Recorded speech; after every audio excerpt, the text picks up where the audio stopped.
Okay, can people hear me? Okay? Yes, okay.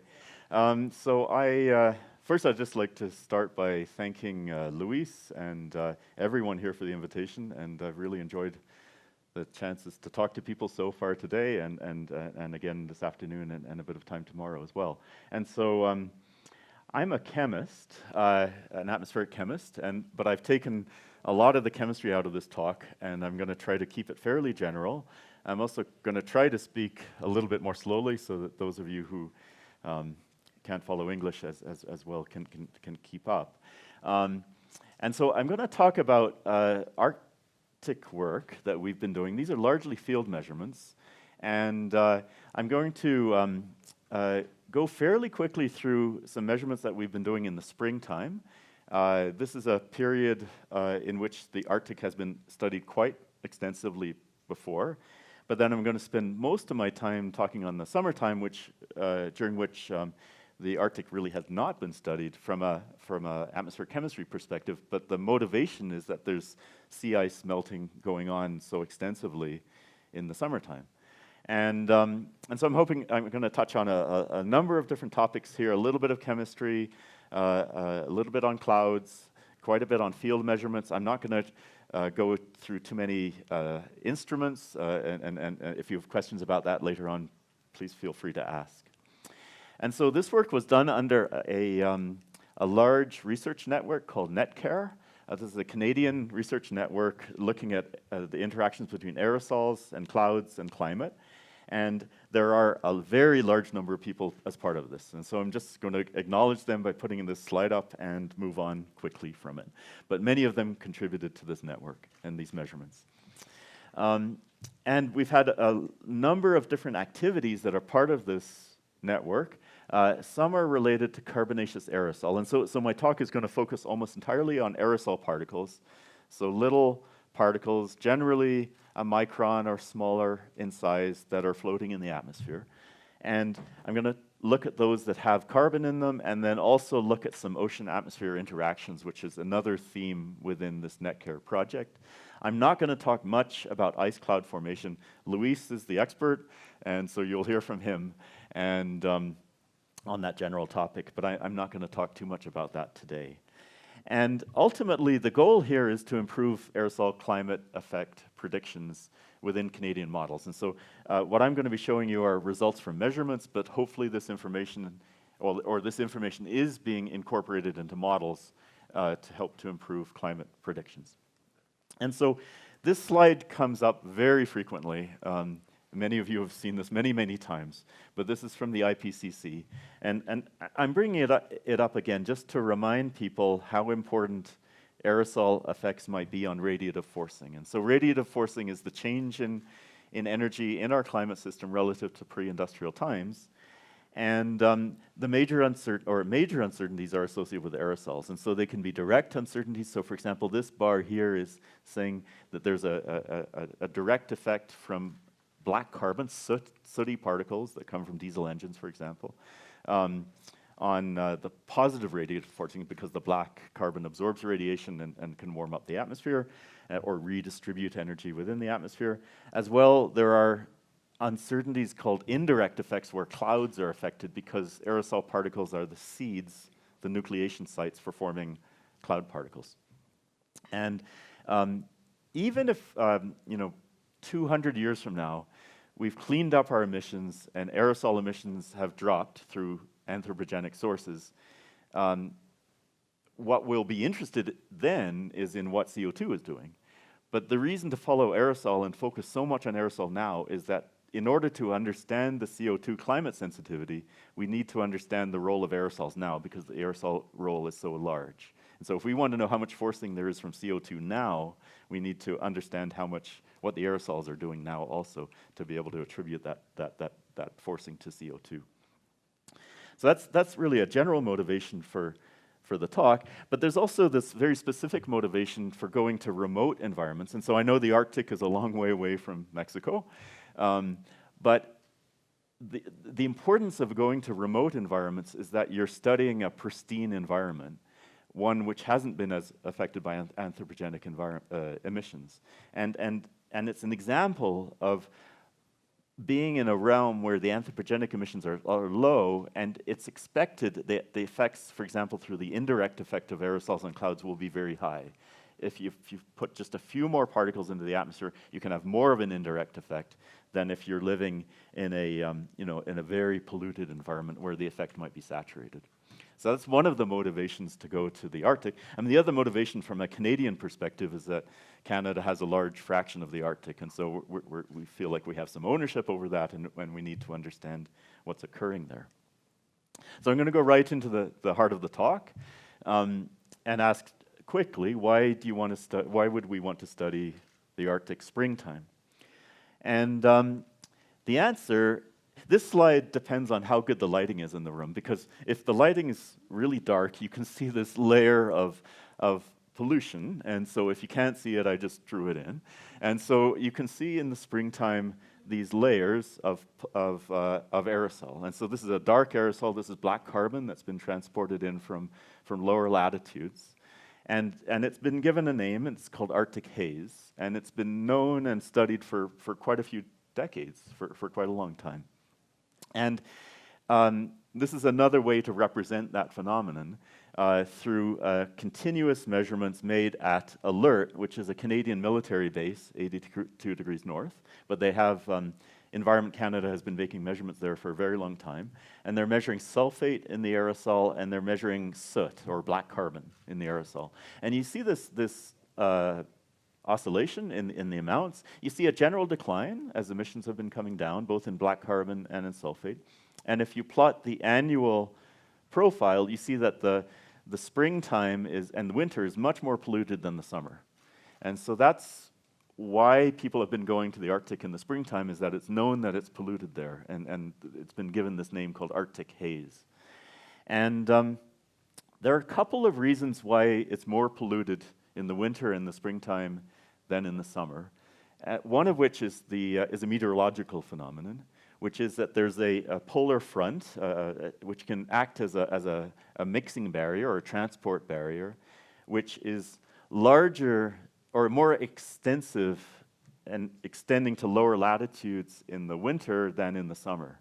And so in the winter, if you have emission sources in Asia, for example, or in Toronto is right here, then you can have those emissions essentially emitted into an Arctic air mass at times.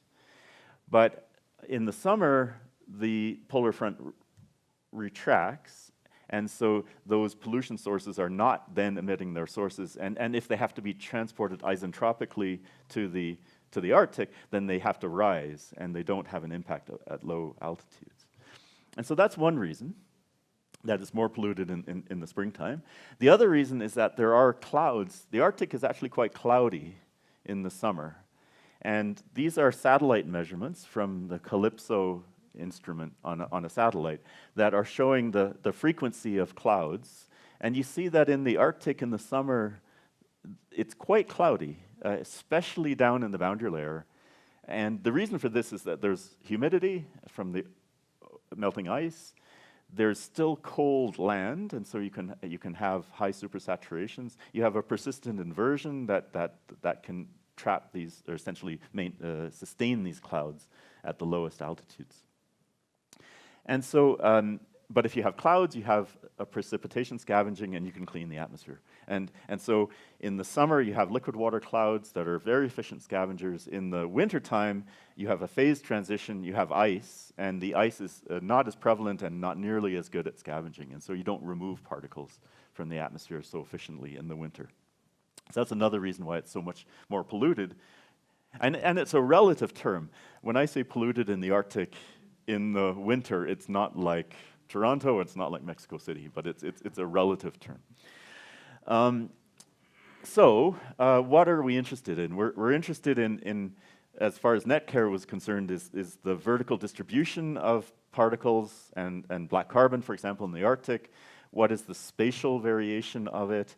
And does black carbon deposition to snow occur? Because if you have black carbon in the atmosphere, you can warm the atmosphere and cool the surface by absorbing solar radiation, so you can affect the vertical distribution of energy input into the atmosphere.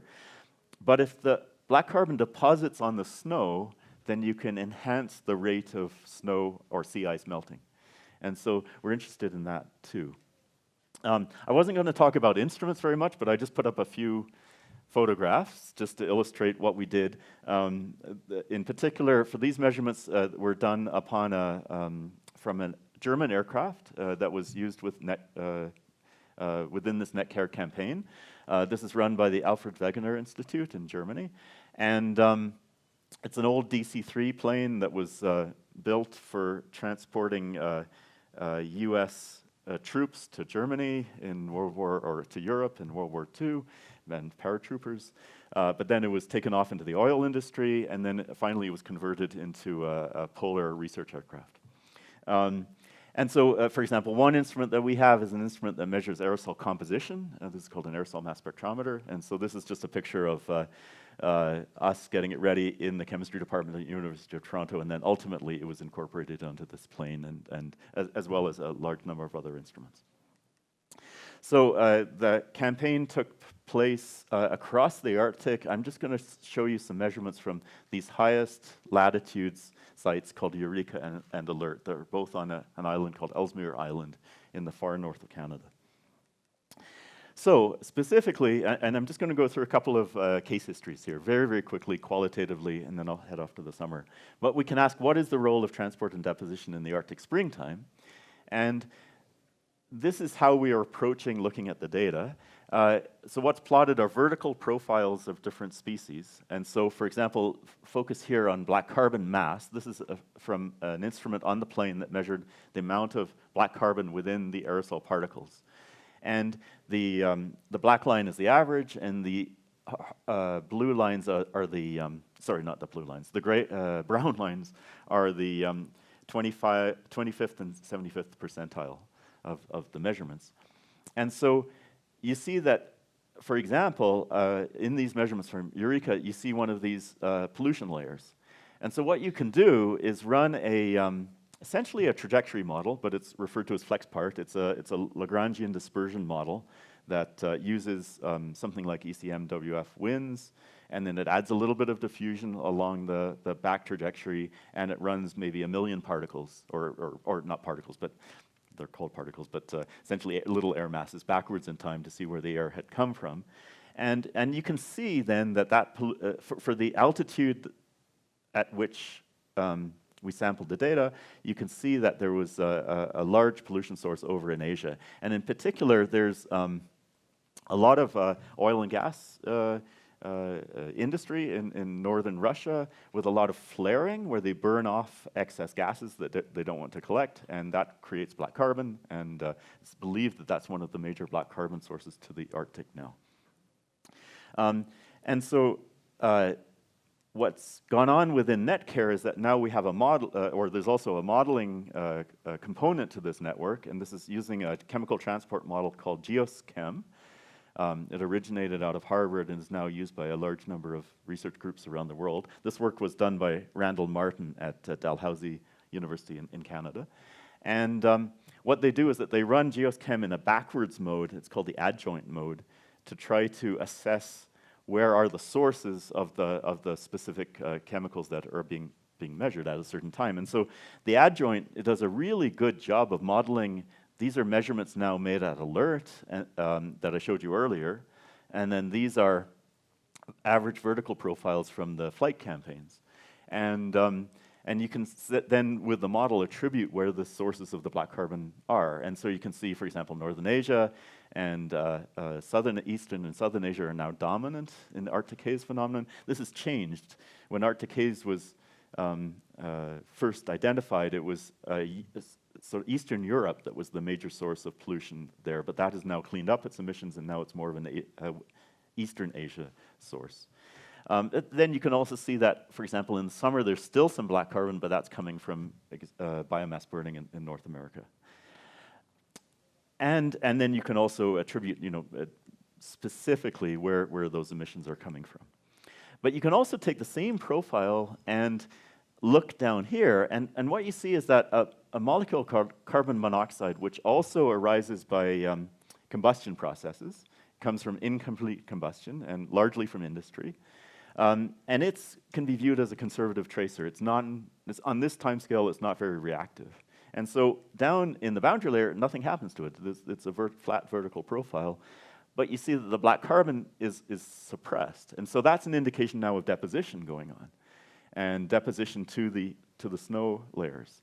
And equally well, we can run FlexPart model and find that this air parcels spend a lot of time over the sea ice in the high Arctic, depositing their black carbon to the sea ice down near the surface at that time. And so what we're trying to do there, and I won't go through the details of this slide, is that as another part of NetCare is that we had an operator up at alert at this site at 82 degrees north, going out every 3 days to a table, that size, onto which snow was falling. And every 3 days, they would take the snow off the table, and then we kept it frozen for months, brought it back to the lab, and analyzed it for black carbon. And so we have a direct measurement of black carbon flux to the surface as a function of time throughout that cold season.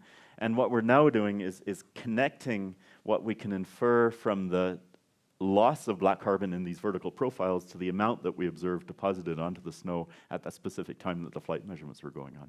And the two match up quite well, and it provides a constraint to models that the modeling is matching those measurements appropriately. So that's it. I'm gonna now leave the springtime behind and move over to the summertime. That's sort of the motivation for what we're doing in the springtime. We're trying to understand, in particular, things like black carbon and sulfate also, and how they're deposited and how they're spatially distributed through the Arctic.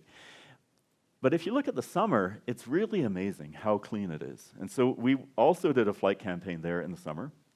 When we were there, it was exceedingly clean. And this is a little biased, because there are times when it's not as clean as this. But we were lucky in a way, because what we caught was an air mass that was persistent for a few weeks that was really indicative of background conditions in the Arctic when we didn't have polluted air coming in. So we could really assess that pristine atmosphere and the chemistry that goes on in the pristine atmosphere. And so you can see, there are huge levels in a relative sense, maybe not as much as outside, but of black carbon in the springtime, but not nearly as much in the summer. And so now I'm going to ask, well, why are we interested in the summer if it's so clean? What's the point of going there? And the answer is that the sea ice is melting. And what we're interested in knowing is how is the atmosphere going to respond when we melt the sea ice? And it's quite extensive. And so this is a 30-year average of the maximum extent of sea ice, which is always in the late summer, in September. The minimum extent of sea ice, I got that wrong. It's the minimum extent of sea ice is in the late summer. And so that contour line is this yellow line. And for example, one year when the sea ice melt was extensive was September 2012. Last year was very extensive as well. And so it's a major amount of sea ice melt going on. And so I've heard this referred to as a white ocean turning blue.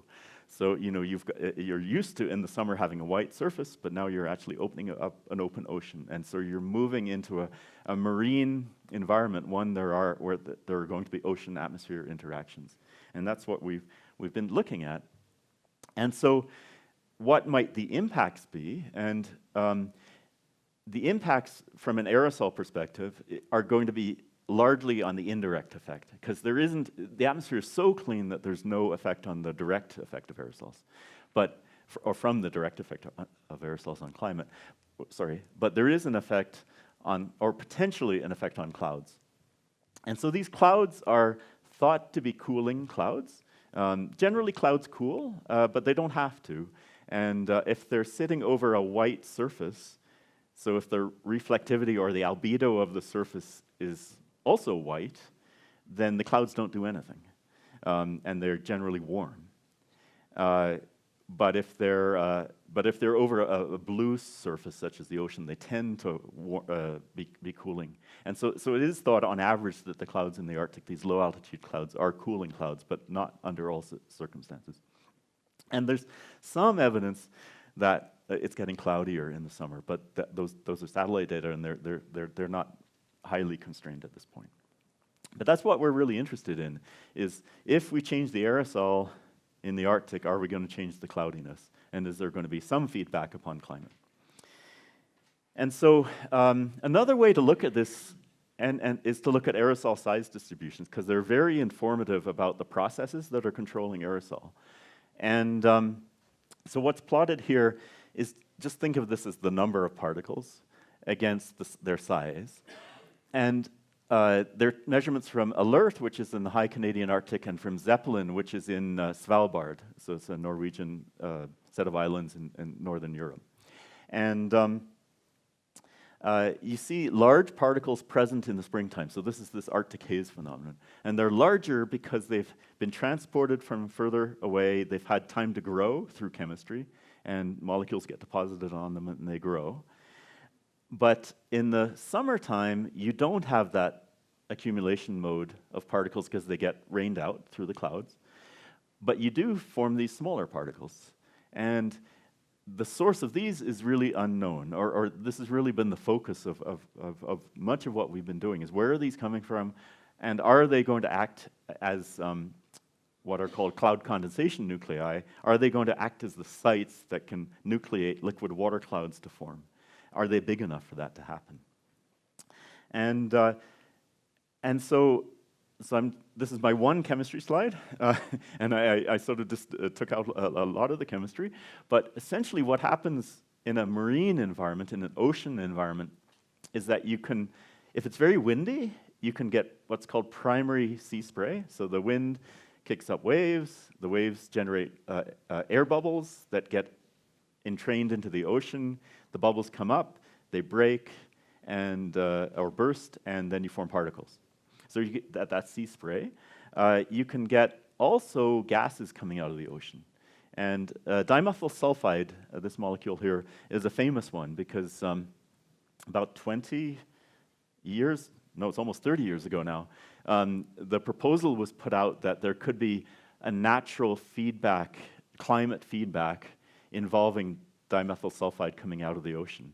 So DMS could come out of the ocean, it would form sulfate, which is very hygroscopic. It likes to form particles. It could form cloud condensation nuclei, which would seed the clouds, make them brighter because you've got more cloud droplets, which would turn down the sunlight, which would then reduce the source of DMS from the ocean because the DMS is coming from life forms in the ocean, like phytoplankton. And so there would be a negative feedback controlling climate. And that's been, that whole hypothesis, it's a very famous hypothesis. It's called the claw hypothesis, after Crutzen, anyway, a number of researchers' names. And it's been shown to probably not be valid on a global scale, but it's potentially valid in the Arctic, and that's one of the things we're looking at. But it's also true that you get other gases coming out of the ocean too. You get VOCs, just in the same way that you have VOCs outside in Mexico or in Toronto, that can contribute to, for example, ozone formation and PM 2.5 formation. You can also have VOCs coming out of the ocean in the Arctic too, and also contributing to particle growth, and ultimately affecting CCN. And then superimposed upon all this is transport. Maybe biomass burning occurs more in the summer, and you can have increasing shipping. And in particular, through the Canadian Arctic, there was a couple of hundred years ago, people were looking very hard. These are largely British explorers. Were looking for something called the Northwest Passage. They were trying to get from Europe to Asia, and so they didn't have to go all the way around South America or Africa. And a lot of the ships got stuck in the ice. They couldn't find their way through because there wasn't a clear way through, because the ice was there throughout the whole summer. It's opened up now. The Northwest Passage is open now. And so there's the possibility that there's going to be a large amount of shipping in the Arctic too. And so, sorry, did I skip? Okay, so the first question I want to ask now is, are these very small particles present in the Arctic? And the way that we looked at this was, again, using this aircraft. So we had a summertime campaign, And we also put some measurements on board the Canadian icebreaker, which is a research icebreaker. And we did some ship emissions work too. So we had the plane looking at the emissions coming from the ship. I wasn't as much interested in that, but we took the advantage of having the two platforms close to each other to do both the shipping emissions work, but also the natural emissions work too. And so, bouncing back and forth. So we based the summertime campaign at a little place called Resolute Bay. There are about 300 people live there. It's a major, again, relative. It's a major transportation hub in the middle of the Canadian Arctic. And not only for science, but also for adventurers who go off and do exciting things. The way that the people who are looking for the Northwest Passage would come in this way. This body of water is called Lancaster Sound. And we were positioned so that we were close enough to be able to go out over open water, but also over ice, and to see if we could see emissions differing between those two sources. And what those old sailing ships would do would be to come in, and they wouldn't know which way to go. They wouldn't know whether to go down there or that way or this way, and they would get stuck in the ice and have trouble. So are these little ultrafine particles around? And the answer is yes. And one way this is a busy slide, I apologize for that, but one way to show it is spatially. And so these are the numbers of particles between 5 and 20 nanometers. The size doesn't really matter, just to say that these are particles that can't act as CCN, they're too small. And what you see is that down in the boundary layer, there are a lot of them, and they're spatially inhomogeneous. Whereas if you go to the free troposphere, they're uniform and at very low numbers. So that's telling you that these ultrafine particles are present, but they're down in the boundary layer. Another way to express those data is by looking at the total number of particles in green, and you see that there are enhanced levels over water and over clouds, in particular, down at low altitudes. We also saw the same thing from the ship. And so this is on a much wider spatial scale. We made the same measurements from the ship, and again, you could see that there are these hot spots, places where the numbers of ultrafine particles are high, and more so in 2016 than in 2014. But in 2016, there were very high numbers of these little particles sort of inhomogeneously dotted around the Arctic. So the question is why? So if you form a little particle, this is called a nucleation event. So another term for it is gas-to-particle conversion. It's not important if it doesn't grow to an atmospheric scientist, because it has to grow to become a cloud condensation nucleus to have an impact on clouds. And so we're very interested in whether they grew. And so on the plane, we measured what are called we measured the cloud droplet number concentration. So we flew through clouds, and we measured how many cloud droplets there were, and we also measured how many particles there were bigger than 50 nanometers. And the data are scattered, because this is a natural measurement. It's not a lab study. But what it's telling you qualitatively is that particles bigger than 50 nanometers or so are the ones that can act as cloud condensation nuclei to form cloud droplets. And so it tells you that you really need to understand particles that are about 50 nanometers or so in size to be able to understand CCN. And so I'm going to show you one case history. We flew out over the ocean, descended close to the surface. There was this persistent inversion right down near the surface, and so we were able to fly down in that inversion layer. Sorry, and the winds were from the west. And this is a very busy plot. Don't worry about all the details. The main point here is that we were able to observe the growth of these particles. And one way to express that is to plot their size distribution. And so this is measured in situ. As we're flying, we can measure how big the particles are. And at this location C, when the plane is down low in this altitude range, there are none of these little particles. But then as we flew actually heading west to points D, E, E, and F, you could see these ultrafine particles grow and then grow. Form and then grow. And so we're actually capturing one of these growth episodes. It's very hard to do from an aircraft. But we could see that the numbers of CCN that we were measuring on the plane also increased simultaneously. So we're actually observing are capturing a snapshot of the formation of CCN in the atmosphere. And so this is maybe the most intriguing plot for me as a chemist, is that when we plotted the number of CCN, or that we measured, against the number of particles bigger than 80 nanometers, we get a very nice straight line. And that just tells us that that's what's called the activation diameter for these particles at this supersaturation. But the more important thing is that when you have more CCN, the particles were more rich in organics. So the hot colors are emphasized, the reds and the yellows and the oranges, when you have more CCN. And the sulfate doesn't matter. You can have a large amount of sulfate, but you actually don't increase the number of CCN as much. And so what this is telling you is that sort of our textbook knowledge of what drives CCN, generally you think of sea salt or you think of sulfates, like ammonium sulfate. But actually in this system, what's driving the formation of more CCN is that we've got more organic stuff in the particles. And the question then becomes, where does this organic come from? And so we generalized that type of analysis across the whole campaign.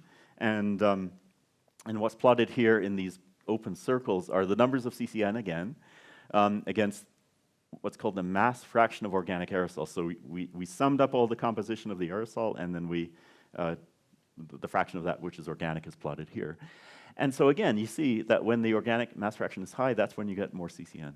And in color, what we then did was take the flex part dispersion model, and from it, if you dig down into the detailed data output, you can extract out the amount of time that the air parcel existed over open water down in the lower part of the atmosphere. And when you do that, what you find is that when that time is really low, so this is air that had been over ice or up in the free troposphere, then you get these low numbers of CCN, but when the air has been over the open water, you get the higher numbers of CCN. So again, it points to a marine ocean source. So now you can ask, well, where's this organic stuff coming from? This is not, the air was very clean, so this is not pollution. This isn't, and it's not biomass burning. There wasn't a lot of black carbon, so we weren't subject to biomass burning going on. And so an indication of this comes from, again, using this parameter residence time over open water and finding that this, for example, the organic to sulfate ratio is enhanced when that time is high. That information was essentially shown in the previous slide. But what's colored, the points are colored by the wind speed. Because we might say, well, what's happening is that we've got high wind speeds, and we're kicking up sea spray, and there's organic stuff at the top of the ocean that makes organic aerosol. But that's actually opposite of what we saw. We actually saw that when the wind speeds were low is when we got the organic aerosol forming. And a hint to what's happening here is that this molecule, methane sulfonic acid, it's another, if you emit DMS, dimethyl sulfide, out of this ocean from phytoplankton, it gets oxidized in the atmosphere, and one of the products it forms is MSA. And then the MSA doesn't like being a gas. It condenses down onto particles.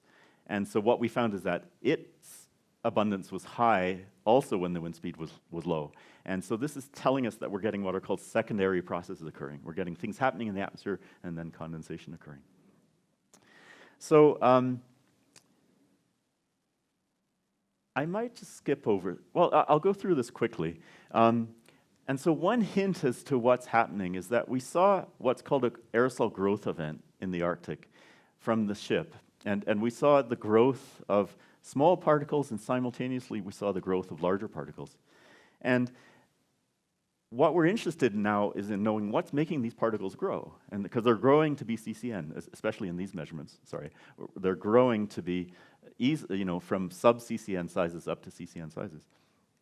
And so I won't go through the details of this, but we turned to a modeling colleague within the Netcare project. And what he was able to do was to essentially model the growth of these two aerosol modes. And the only way he could do it is that if he had a fairly, what's called volatile species condensing down on the aerosol. Because if you condense sulfuric acid down, it's very involatile. It doesn't want to be a gas. It wants to be in the particle phase.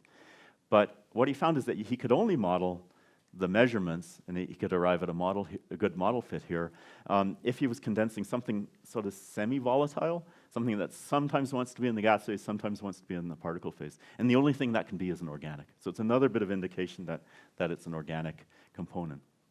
And so the answer is we don't know what this organic stuff is made of. We believe it's coming from the ocean. We know it's we believe it's organic. We think it's semi-volatile.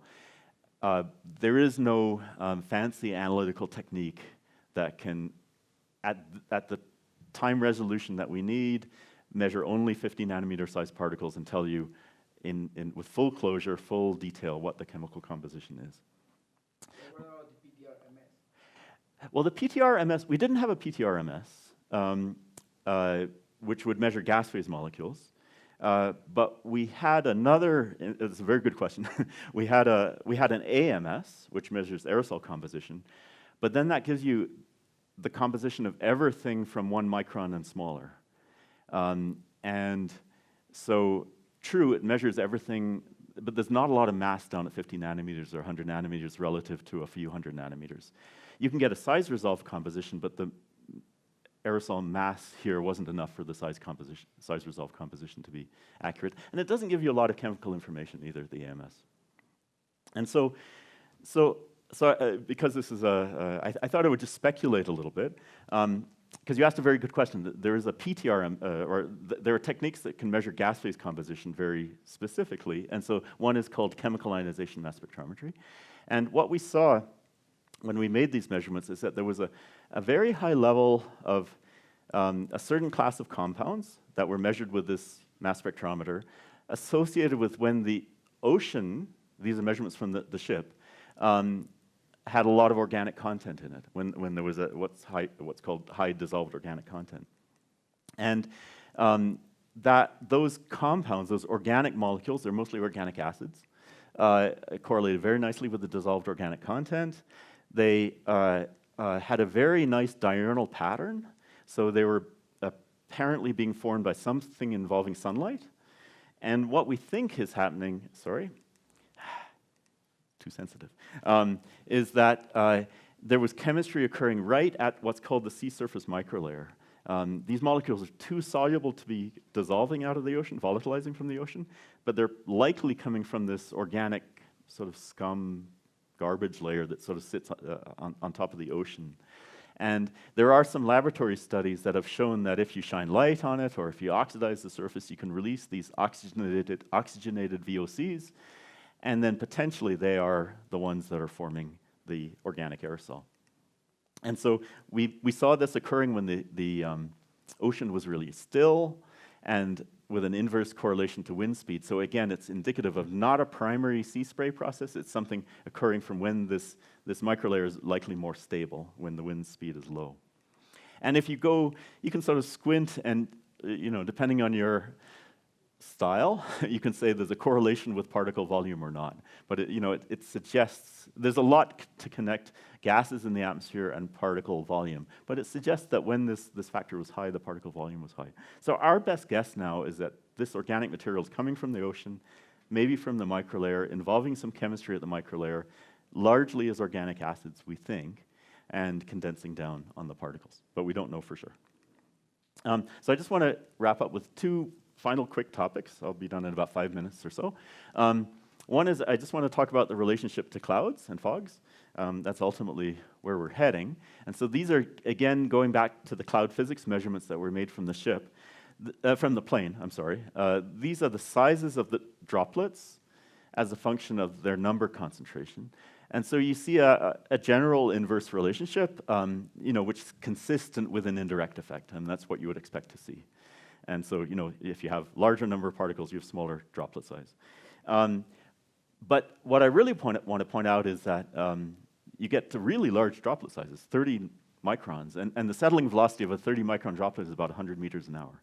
And so these are drizzling out. These are clouds that are slowly drizzling from the atmosphere and cleaning the atmosphere. So we couldn't fly for 5 days because we were fogged in. And you go back and you fly on the next day, and you see a really clean atmosphere because the fog is cleaning the atmosphere. That's not surprising.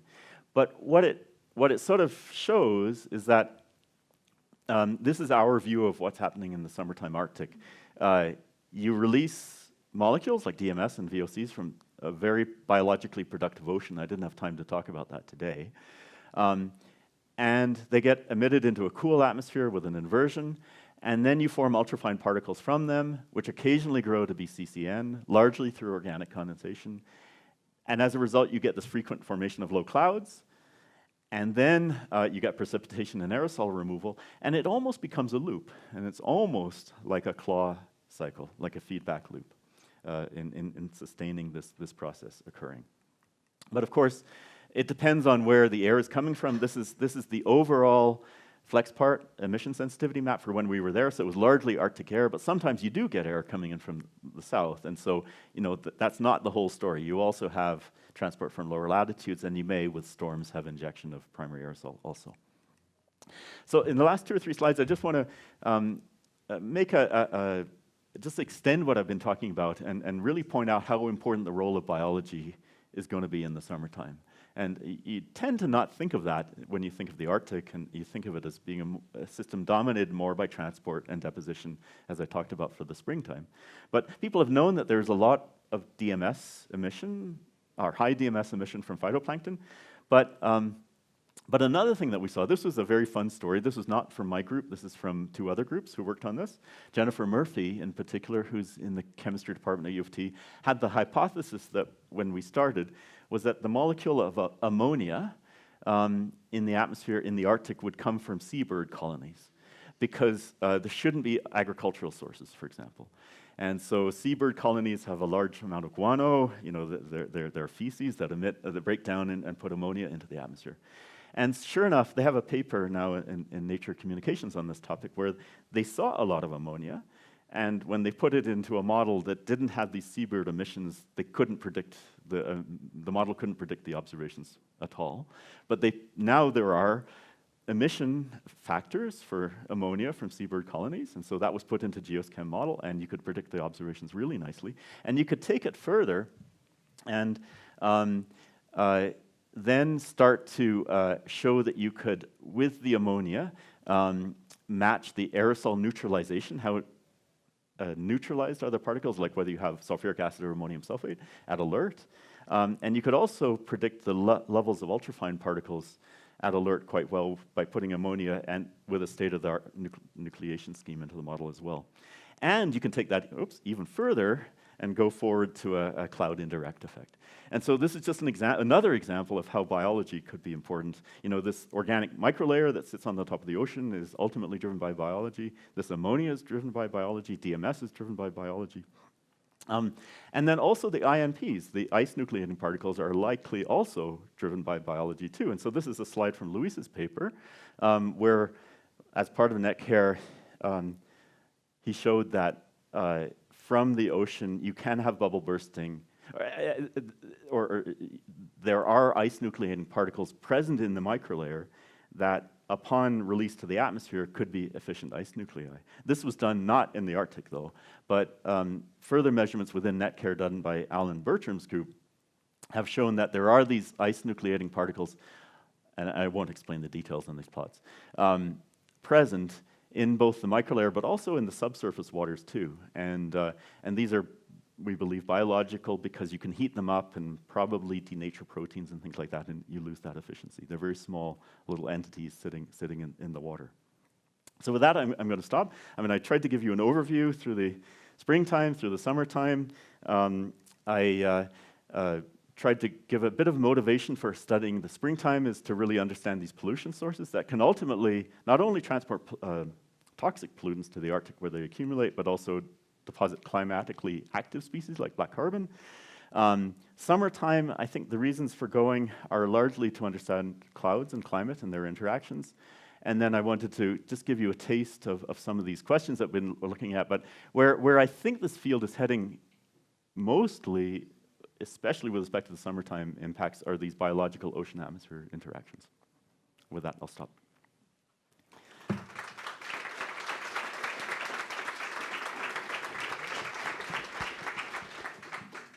Okay, thank you, John, for this nice overview about the chemistry that is taking place in the Arctic. So now it's time for you guys. If you have a question, I think Michelle has a question here. Hey, John. Very nice talk. Thank you very much.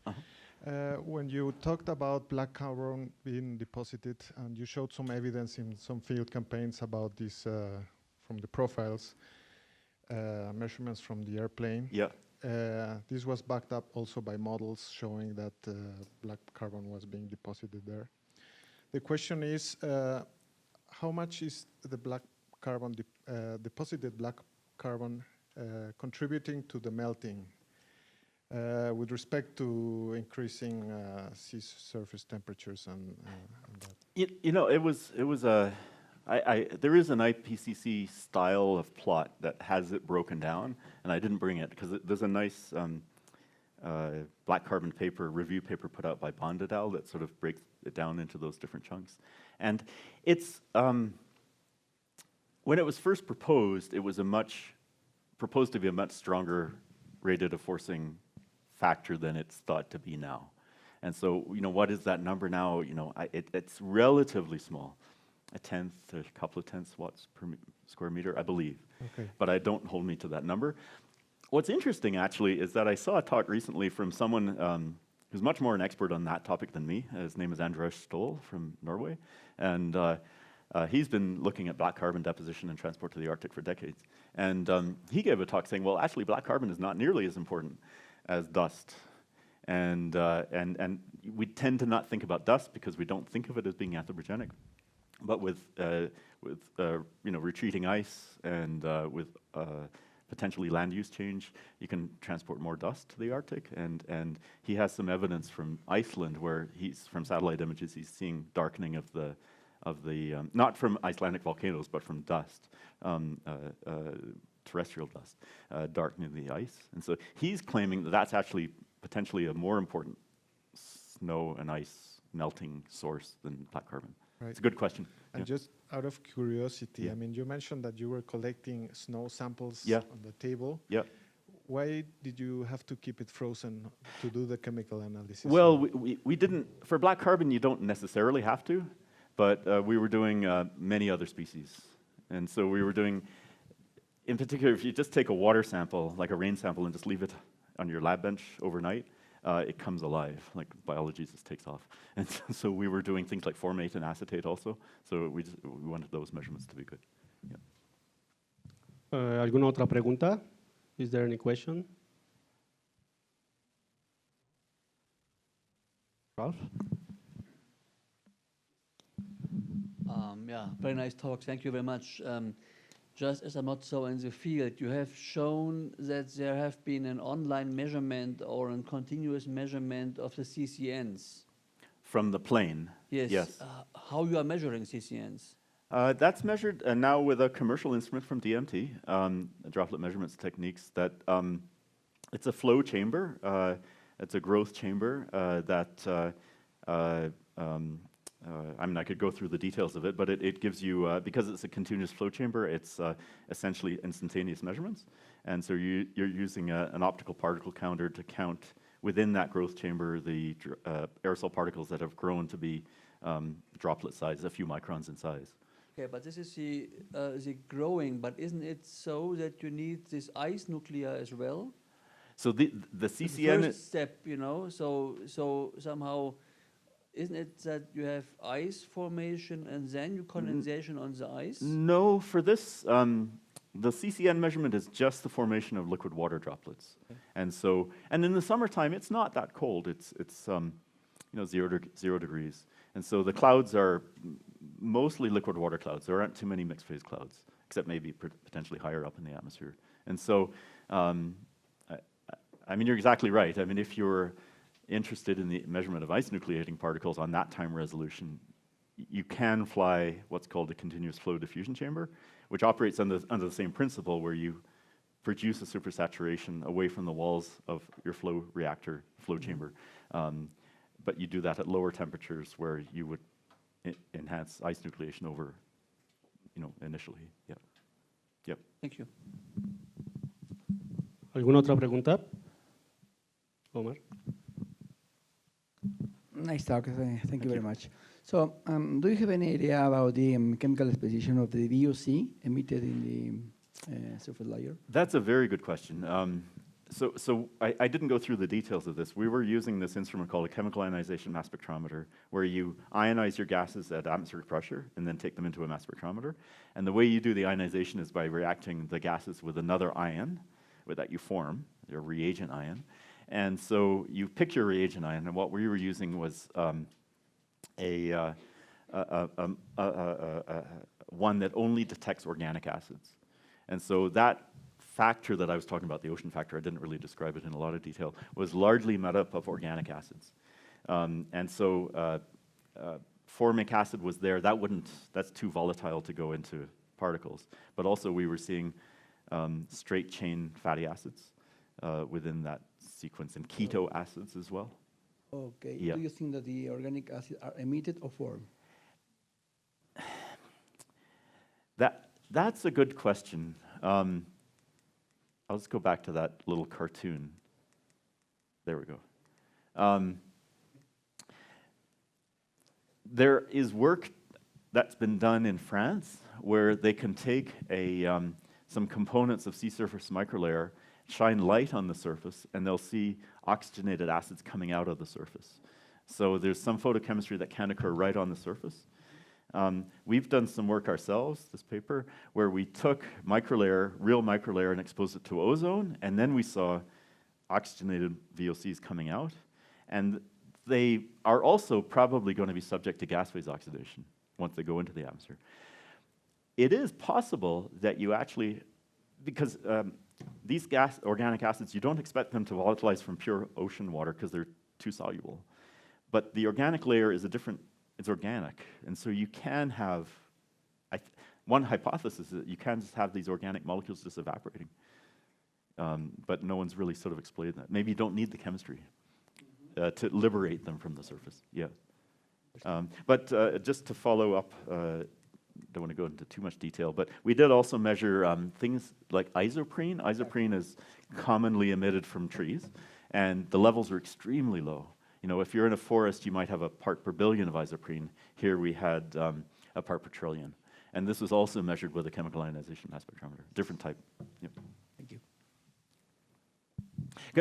Sorry to keep on going on that topic, because the conventional view of what forms organic components of aerosols has been arrived at by doing experiments over land in forests, for example, where you have monoterpenes and isoprene.